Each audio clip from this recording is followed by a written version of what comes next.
Uy, may order ako. To order ng 10 pieces, guys. Meron tayong order. To order ng 10 pieces. Ngayong araw, 11:45. So, lutuin na natin to, guys. Ha? Lutuin na natin to. Let's go.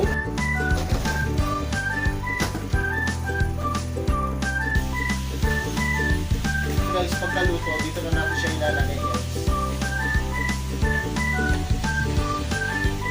Hello guys, si Ma'am Carmela po ay hindi po yan bagong customer natin.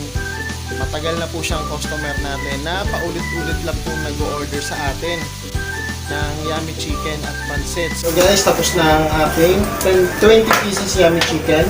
Di-deliver na natin ito, guys.